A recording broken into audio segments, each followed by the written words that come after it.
California wants more men in teaching and mental health roles, but I have perhaps a controversial take behind that headline as a bigger story of how men enter those fields, why so few are interested in doing so, and how many men have responded after being misled and let down for the last 50 years. Much of my reflection here comes from the same principles that I write about and teach about in Rules of Engagement, only now I'm applying it to more broader social systems. For decades, men have been told to open up, to share their emotions, to express more feminine traits like vulnerability and emotional expression. But the spaces they're told to go to for help were never built for them. More than just a numbers problem, the disparity of men in teaching and mental health professions is the result of more than 40 years of cultural shifts and an unhelpful education system. While California's government says it wants more men in those careers, the truth is that men are increasingly choosing each other in ways that bypass the archaic system entirely. In this three-part deep dive, we'll briefly review the state's plan and the lack of male teachers and therapists, in addition to the real reason that men are not in these jobs, and how men have been responding on their own terms. A few weeks ago, California Governor Gavin Newsom signed an order that he hopes will increase the number of men in teaching and mental health roles. In theory, it's framed as a way to reduce male suicide rates and give boys more positive outcomes. However, many people see this as little more than a directive for bureaucratic agencies to study the issue, with no new funding, no new programs, and absolutely without addressing the deeper cultural and institutional barriers that keep men out of those careers. In the United States, men represent only about 24% of therapists, and among psychologists under age 30, that drops to 5%. And no, I did not misstate that. You did not hear me incorrectly. It is literally 5%. Data from 2023 show that only 32.7% of clinical and counseling psychologists are men, with other reports placing it closer to 20. The decline began years ago, as while men are roughly 18% of social workers and 20% of psychologists today, those numbers have collapsed from 38% and 68% respectively since 1968. At the graduate level, only about 20% of psychology master's and above degree recipients are men, and for social work, the number is closer to 12%. So the imbalance is baked in years before men would even enter the workflow. Teaching professions follow a very similar pattern, with less than 25% of public school teachers in the US being male, compared to nearly 1 in 3 in the 1970s and 80s. And for those of you across the pond, in England, it's 1/3 of secondary school teachers, but just 1 in 7 in primary schools. Early childhood education roles are even more skewed, with male caregivers making up only a sliver of the workforce. I have no idea why Governor Newsom thinks he can fix this 50-year-old issue, because this absence of men in teaching and therapeutic roles has created a support deficiency with a multi-generational ripple effect. Combined with the nonstop rise of boys growing up in their mother-only homes since the 1970s, it means most boys in their formative years rarely see men in positions of guidance, care, or emotional leadership. Without consistent male mentorship, whether it's at the home, in the classroom, or in mental health offices, boys miss daily exposure to masculine authority and direction. In schools, that means fewer teachers who can read and respond to early signs of emotional struggle in boys. And in therapy, it means male clients often have no option but to work with somebody whose worldview and academic training is entirely different from their needs. The Newsom administration's order does acknowledge this shortage, but the approach is very shallow, I believe. Recruiting and training more male therapists sounds promising, but without changing the academic climate where masculine traits are frequently pathologized, and without creating a workplace culture in which male authority is respected, it's asking men to join systems that are not built for them. From a rules perspective, this is not just an issue of a head count. It's more about ignoring the authority and decisiveness that men need to lead. They're being asked to step into roles without the autonomy to lead in their own way, and without the freedom to structure their approach without being second-guessed. And the result is twofold. The shortage limits male representation, while at the same time making it harder for men to seek help and to connect with someone that they trust. Think about this. Men who step into therapy are 4 times more likely to sit across from a female therapist whose training may be unintentionally working against male strengths. And when the interaction feels mismatched, or even worse, or maybe even more likely, it's dismissive or aggressive, it confirms the belief that these standard approaches are not for these men. That's when many men disengage and redirect their resources into male-only peer groups or alternative communities where they can speak freely without needing to translate their experience. Ultimately, my argument is that California's executive order is less about solving the shortage of men in teaching and therapy and more about political positioning. With the heat of midterm elections less than a year away, the Democratic Party is under pressure to re-engage groups in which it's lost support, and men, especially younger working class men, have been drifting in droves toward disengagement.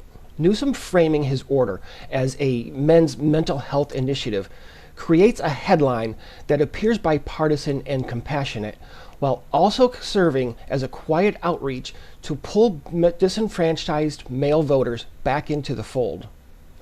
For some people, it signals that the party is listening to men's concerns, even if the solutions offered are more about optics than actual structural change. So that's the reality of where men aren't. They're not in teachers' lounges, they're not in counseling offices, and they're sure as hell not applying for mental health degrees that claim that they want male presence but rarely create the conditions for it. Moving on to part 2, the Newsom order calls for recruiting more male teachers and therapists, but the reality is that it still funnels them through the same university programs and licensing systems that have been driving men away since the 1970s. It is hard for me to understand how an executive order changes the fact that most education and psychology departments are openly hostile to male perspectives and have no incentive to reform. Even if recruitment numbers do pick up as part of California's investigation, the path still runs through graduate programs that are dominated by a worldview that treats male experience as an afterthought and often as the problem to be corrected. The order talks about representation, but it does not address why men avoid these careers in the first place. The hostility in universities, the lack of male mentors, and no dedicated research for men's issues, and an absence of institutional support. Without reforming the culture of these colleges and universities, the entire issue is less about fixing the shortage and more about sending a few token men into a broken system to prove that the government is doing something, quote, doing something.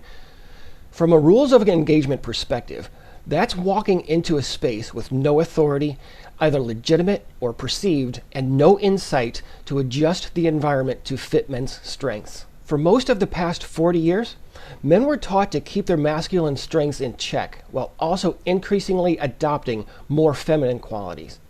Year after year, academic programs began telling men to open up and embrace vulnerability as a way to completely redefine their maturity and mental health. But here's the problem. Many of the same institutions delivering that message are the ones in which men feel least welcome. As I discussed in part 1, the teaching and mental health fields are overwhelmingly female, not just in numbers, but more importantly, in ideology and in policy. A young man considering one of those academic fields today will find very few male professors to mentor him. He'll find almost no funding for his research on men's mental or physical health. Having spent more than 10 years as a college and university student in the 1990s and 2000s, I can tell you firsthand that graduate coursework nearly always frames male-specific experiences as secondary at best and hostile at worst. That means committing 2 to 6 years to grad school alone and tens of thousands of dollars to a system that feels adversarial to men's identity and goals. Even if an eventual job pays well, men know that they'll be working in spaces in which their presence is met as hostility and pressure to conform to a therapeutic model that treats male ways of processing emotion as defective. Instead of supporting male progress, many institutions signal that men are to be tolerated, not that they belong and that they have value to offer. Meanwhile, broader public messaging is contradictory. Be open, they say, but only in the right way.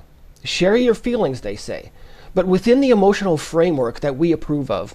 I know I'm not telling you anything new when I reiterate that stoic men are told that they're emotionally unavailable. Yet those who adopt are often ridiculed as weak or unmasculine. And this poor alignment goes way beyond Gavin Newsom's weak attempt to help boys and men. It's a direct divergence from the masculine calibration that I write about in Rules of Engagement. The system demands that men communicate in ways which strip them of their natural leadership style, then criticizes them for being weak and indecisive when they try.